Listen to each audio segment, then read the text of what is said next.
Alright guys, welcome back. Today we're going to do another Marvel team-up, this time with Spider-Man and Ghost Rider. This is issue 91 from Marvel Comics.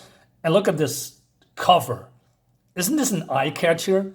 I mean, if it was on the stand today, I would definitely grab it just because of this awesome-looking cover. So, okay guys, without further ado, let's dive in. So, we are the Carnival, and he has a date, Peter, has a date with Glory, who is, his co-worker at the Daily Bugle. Sorry, Daily Planet is DC. And, they're having fun together. By the way, art by Pat Broderick, Stephen Grant's the writer, and Bruce Patterson is the inker. And a lot of details immediately are on page here on display. So it's going to be good. And so they are, having fun, but Peter's a little bit stiff, and Glory says, "Hey, come on, sport, where's your sense of wonder? This is supposed to be a fun outing, remember?" All right, and we see here in the back, the amazing six-armed Spider-Man, Gorilla Woman, Blazing Skull, the living skeleton, and Man-Thing? All right, so they pay $2. $2 for you and your girlfriend, son. Hold it tight. So it seems that Man-Thing is a guy in a costume, but then this magician says, "You will suspect our next act to be an illusion, a trick, but he's real. He's the most horrible creature ever to walk the earth, the Blazing Skull." Wait a minute, isn't the Blazing Skull an old Marvel character that was also in The Invaders from the 40s, back in the day, right? Could be wrong. Anyway, so people says, "Oh, it's all fake," and they throw some popcorn, and it ignites, and it's just, oh my God, it's real. So he shouts out, "That's the Ghost Rider. What's that motorcycling maniac doing in a sideshow?" So this magician doesn't take that lightly, and he says, "Hey, you're disrupting the show." So he's getting removed, and Peter kind of is struggling. But then Ghost Rider is trying to remember something, right? Who this young man is, and that, the name that he called. But he's getting interrupted by this guy. He says, "Calm yourself, my demonic friends. You must leave the stage now. This performance is over." So, he's been thrown out. It's okay, Glory. Nothing's hurt, except my pride, of course. This place gives me the creeps. There's something strange about it. Stranger than you think. When they grabbed me, I reacted so quickly that I fought back using my spider springs. And they didn't even feel it. So they're going back, and he's apologizing to Glory. So later on, he's turning into Spider-Man. And this looks good, by the way, with the negative lighting. And then he comes down, and he's using his spider signal. Remember the spider signal, guys? Another thing that's not used anymore. I always like that. It adds something to Spider-Man's, arsenal. Although it's not meant for, attacking people. It can blind people, by the way. Anyway, so he's dealing with some dogs here, and then wet them all up. And then here's a voice. It's not this guy, it's because it's ads. It's the magician, and the whole gang is here together. So he says, "You're no ordinary man, are you? You fought Wilbur, so why would mere dogs give you trouble? But you won't find my little army so easily to stop, Spider-Man. You can't hurt them, and they keep coming at you until you're beaten. Actually, my old foe, I'm glad to see you. It saves me the trouble of hunting you down.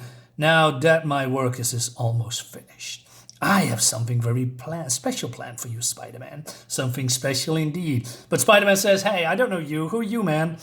Right? So he's Spider-Man senses tingling, and then this fake spider guy is trying to catch him. But then a fireball, and Ghost Rider entered the stage. As he steps from the shadows, the flame around his eerie figure flicker in the night wind, and the air is filled with the smell of brimstone. The Ghost Rider does not speak, but his eye glare balefully at Spider-Man, and that hero feels a chill penetrate to his bones. He is the Ghost Rider's prey. I like that. So he immediately attacks, but his web getting melted. He's opening himself up to my attack. But why? That answers that stupid question. How can a skeleton with no muscles attached be so strong?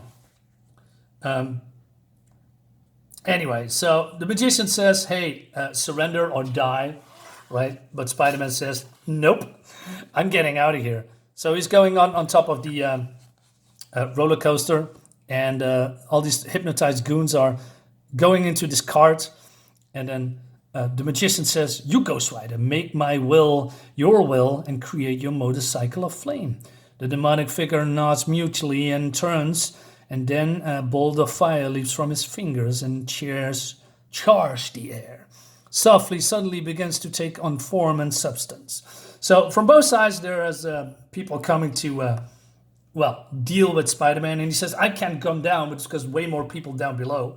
So he's using the webbing to stop the cart, which is really cool. And then using his super strength to stop it and derail them. He saves these people that are hypnotized, but then Ghost Rider is upon him. And Spider-Man cannot believe it, how fast he is. So he wants to jump over him. But, Ghost Rider is no ordinary man or person. And he caught him in midair and just bumps him way over the over this roller coaster. And then Spider-Man falls. Spider-Man wants to use his webbing, right? And he's going down, and he then kicks Ghost Rider from his bike. He wants to talk to him, but Ghost Rider doesn't say anything. He's pretty mute. So Spider-Man uses his webbing again, but then he didn't see that Ghost Rider extends his arm and shoots hellfire at Spider-Man. And Spider-Man feels cold. He says, "It feels so cold, like my soul was dying. Can't concentrate." And then he's been clobbered unconsciously. I like this effect here. Very nicely done. Later on, he is enchained in this wagons that seems a lot bigger on the outside than on the inside and on the outside. So this guy comes in and he says, "Welcome to the world of the living, Spider-Man, for the time being. I think the fates brought us together again." More of that again, Jazz. Like I said before, mister, I don't know you from Adam. "No, think back another night, Spider-Man. Another city, San Francisco. Think a plunge from the Golden Gate Bridge. Think of a man you let fall to his death. Think of Moondark, the magician." "Moondark? Oh no, I remember you now. Another cornball-filled great wizard in a turban. Sure." So, anyway, Moondark says, "Joke while you can. Soon I will do to you what I have done to the Ghost Rider." Basically, he steals his soul, and his soul is now into the ring, right? "You didn't help me." It's cute. Like I said, a lot of detail. So we're gonna see what's happened. So when he fell from the bridge, he didn't actually die, but he did die, and his soul was, called upon the demons of the afterlife because he worshipped them. "Dead I was, but I wanted to live, so I bargained. My pleas amused those beings, and they accepted my bargain after stripping me of my soul. I found myself back on Earth. My will was intact, but my soul was gone.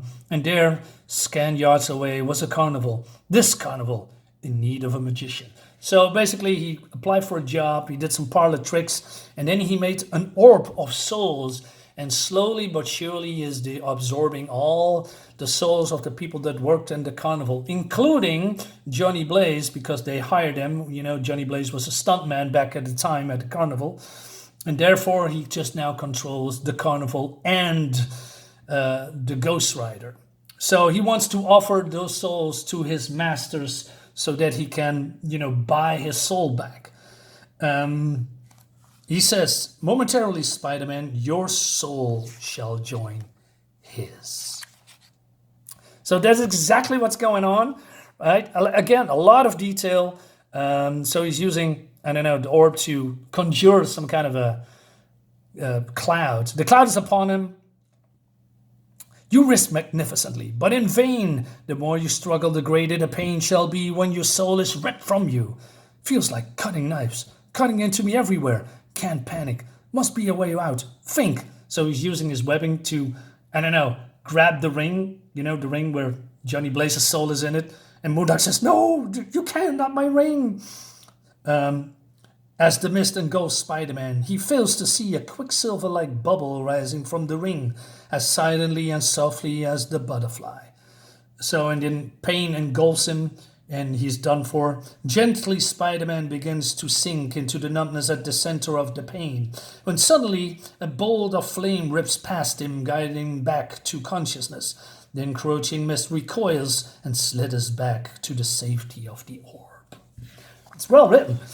So Ghost Rider enters the stage and he is whole again.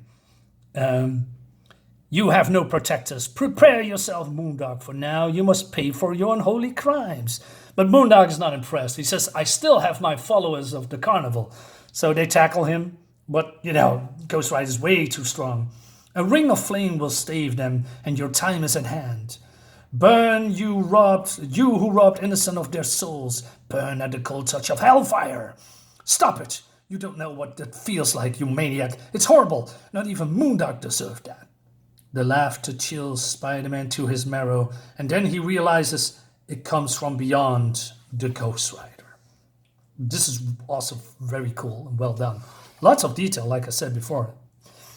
But Moondark is not fazed because he says, I have no soul. Your flames can do nothing to me. But I am an accomplished, master of the arts. So he's using his magic to stun Spider-Man and the Ghost Rider. Now, with my enemies at my feet, I must begin to conjurations to call forth my dark masters. I hadn't intended you to offer you up body and soul, Spider-Man. But if I must, I must. Spider-Man cannot move. As Moondark rattles off a string of syllables long forgotten by civilized man, the room begins to glow with the fierceness of a star, and the star takes shape. Master, hear thy servant. I beg thee to return my soul unto me, in exchange for these 2 living beings and the 100 souls in my orb. So Ghost Rider says, Moondark, you may be immune to my power, but your orb is not. Oh no. So he's blasting the orb. Look at this great shot with this negative space again. I will stop you. And he's foaming from the mouth. Spider-Man punches him and the pace stops him. No, my souls, they're escaping. But they mustn't. They mustn't. Without them, I'm nothing to bargain with. The master, you fools, you know what you've done to me.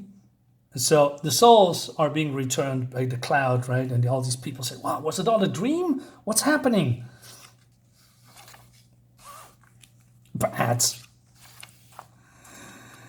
And what of Moondark? Masters, listen to me. I need more time. Master? Even as he speaks, Moondark sees his Dark Master's face turn towards him, and he knows there is no more time. He can think of nothing more to say as a gargantuan claw plunges towards him. He can think of nothing to do except die again. Spider-Man turns his face away. How can you just stand there and watch that? That could have been us. Such an end is Moondark's just due, Spider-Man.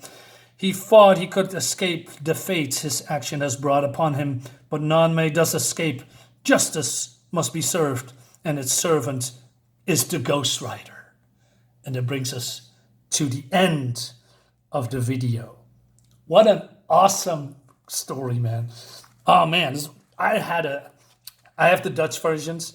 I'm glad I have this, not the best version of this, but man, I always remember this story fondly. Again, great comic. If you can get this, online or maybe for your local comic book shop, just do it. These volume 1s of Marvel Team-Up, they are fantastic, right? I mean, I'm having fun. And if you watch this, I assume you're having fun too. Guys, let me know in the comments what you think about it. Please leave a like, subscribe to my YouTube channel. I see you next time. Bye-bye.